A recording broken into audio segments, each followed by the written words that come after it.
United nation of security council में Israel ने किए बड़े बड़े देशों के मुंह बंद। फ्रांस ब्रिटेन को रगड़ते हुए इजराइल बोला, ज्ञान मत पेलो, तुमने भी माली सीरिया में खूब बम बरसाए हैं। जी हाँ दोस्तों, मोहब्बत दो लोगों के बीच का नशा है, जिसे पहले होश आ जाए वो बेवफा है।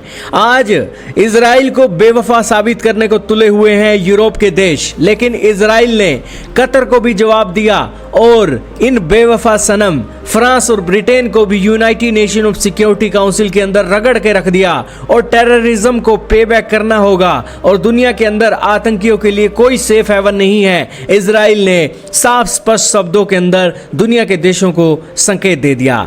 हाल ही में इजराइल के जो एक एम्बेसडर है यूनाइटेड नेशन के अंदर, जिनका नाम है डैनी डैनन, जिनका आप ट्विटर पर ट्वीट और पेज देख रहे हो, इनके ट्विटर पर 1 लाख फॉलोवर हैं। इन्होंने हाल ही में अपना एक पोस्ट किया है 10 घंटे पहले, जिसके अंदर उन्होंने कहा है कि इजराइल ने कतर के अंदर स्ट्राइक क्यों की।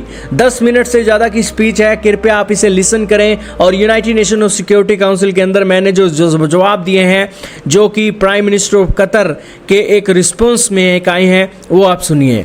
दोस्तों, इजराइल के एक एम्बेसडर आते हैं और वो कहते हैं कि हमने कतर के अंदर अटैक किया। क्यों किया? क्योंकि दोहा के अंदर लग्जरी ट्रीटमेंट दिया जा रहा था टेररिस्टों को। ये जाकर एक इजराइल के अंदर अटैक तो नहीं कर रहे थे, लेकिन ये जिहाद को प्रोवोक करते थे।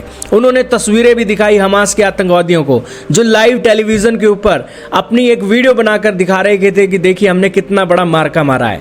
उन्होंने कहा कि इजराइल के लोग गन फायर से बचने के लिए कोई जगह ढूंढ रहे थे, सेफ प्लेस ढूंढ रहे थे, लेकिन ये खुद सेफ प्लेस पर बैठकर कतर के अंदर लोगों को मरते हुए देख रहे थे और हंस रहे थे। और उन्होंने कहा कि ऐसे टेररिज्म को तो मौत के घाट उतार ही देना चाहिए, लेकिन ये एक निंदनीय घटना है कि कतर के अंदर इन्हें लग्जरी होटल की फैसिलिटी मिली हुई थी।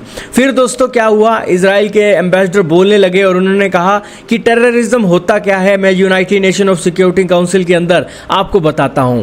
उन्होंने कहा कि अभी बीते दिनों ही एक बार फिर से हमास के टेररिस्टों ने फायर ओपन कर लिया इजराइल के अंदर और उन्होंने जवान एक व्यक्ति की मौत कर दी, जिसकी हाल ही में मैरिज हुई थी। उन्होंने एक राबी को मार दिया, जिसने अपनी लाइफ डेडिकेट की थी लोगों के बेहतर फ्यूचर के साथ साथ अच्छी शिक्षा लोगों को देने के लिए। उन्होंने ना सिर्फ लोगों को मारा है, बल्कि उनके फ्यूचर को भी मार दिया है। और इसीलिए ये टेररिज्म इतना खतरनाक हो गया है, इसकी कीमत हम आज भी पे कर रहे हैं। उन्होंने कतर के पीएम को साफ स्पष्ट शब्दों के अंदर कहते हुए कहा कि जब ये आतंकवाद को आप 5 स्टार की फैसिलिटी देते हो, तब आपको क्या इंटरनेशनल कानून याद नहीं आते हैं? दोस्तों, कतर की राजधानी दोहा में हवाई हमले को लेकर इजराइल की आलोचना चारों तरफ हो रही थी। इसी को लेकर यूएनएससी में इजराइल के स्थायी प्रतिनिधि ने मुंह तोड़ जवाब दिया। उन्होंने दोहा में हमास के वरिष्ठ नेताओं पर की गई हवाई कार्रवाई को उचित ठहराते हुए कहा कि ये देश खुद आतंकवाद के खिलाफ विदेशी धरती पर सैन्य कार्रवाई करते रहे हैं। उन्होंने फ्रांस और ब्रिटेन की कड़ी आलोचना करते हुए कहा कि आप जब विदेशी धरती पर सैन्यवाही करते हैं तब तो सही है, लेकिन जब इजराइल कर ले तब आपको दिक्कत होती है। दरअसल जब गाजा में युद्ध विराम के अमेरिकी प्रस्ताव पर विचार करने के लिए हमास नेता दोहा में एकत्र हुए थे, तभी इसी दौरान इजराइल ने हमला कर दिया, जिसमें कम से कम 6 लोग मारे गए थे। इस कदम को सही ठहराने के लिए डैनन ने अमेरिका के उस ऑपरेशन का हवाला दिया जिसमें ओसामा बिन लादेन को पाकिस्तान में मारा गया था। इतना ही नहीं, दोहा में हवाई हमले के खिलाफ ज्ञान दे रहे फ्रांस और ब्रिटेन को भी इजरायली दूत ने खूब लताड़ लगा दी।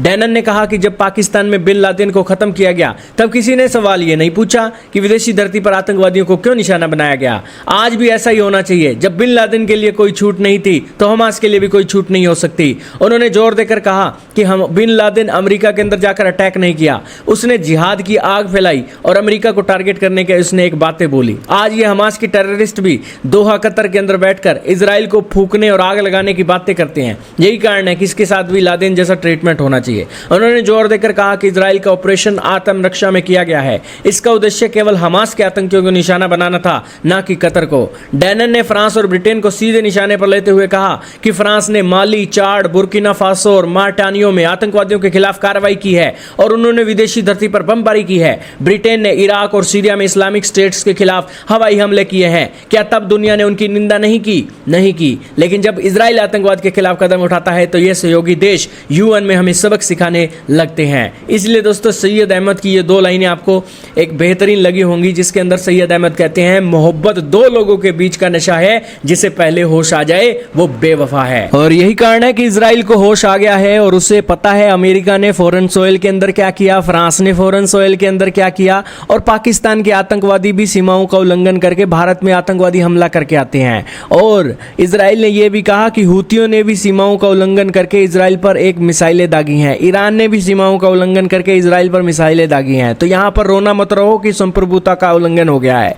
इजराइल ने दोस्तों एक ही बारी में पाकिस्तान, कतर, यूके और फ्रांस की पैंट उतार के रख दी है और United nation of security council के अंदर सबको नंगा कर दिया है। खैर, इजराइल को कोई बेवफा सनम कहे, लेकिन इजराइल ने ठान लिया है कि आतंकियों के लिए कोई सेफ हेवन नहीं है और आतंकियों को ठोकने के लिए इजराइल की सेवाएं 24 घंटे 7 दिन तैयार हैं। और आतंकियों को यह धरती छोड़नी ही होगी, क्योंकि यह धरती इंसानों के रहने लायक है, आतंकवादी राक्षसों के रहने लायक नहीं है। यही कारण है कि लोगों को मारकर ये आतंकवादी राक्षस कतर के अंदर बैठकर एक फोटो खिंचवा रहे थे, मुंह फाड़कर हंस रहे थे और नमाज पढ़ रहे थे। तो यही कारण है कि इनका हशर यही होना चाहिए। इजराइल ने 24/7 की सेवाएं लागू कर दी हैं और जो भी मुंह फाड़ता है उसकी पैंट उतारकर यूएनएससी के अंदर उसे नंगा करने के लिए भी इजराइल तैयार है। तो जिसने पैंट उतरवानी है यूएनएससी के अंदर, वो इजराइल को क्रिटिसिज्म कर सकता है। आप क्या कहेंगे दोस्तों? इजराइल ने दोस्तों नंगा तांडव कर दिया है उन देशों के खिलाफ जो देश इजराइल को क्रिटिसाइज कर रहे थे। खैर दोस्तों, आप ही बताइए कि इजराइल सही है या कतर सही है या पाकिस्तान सही है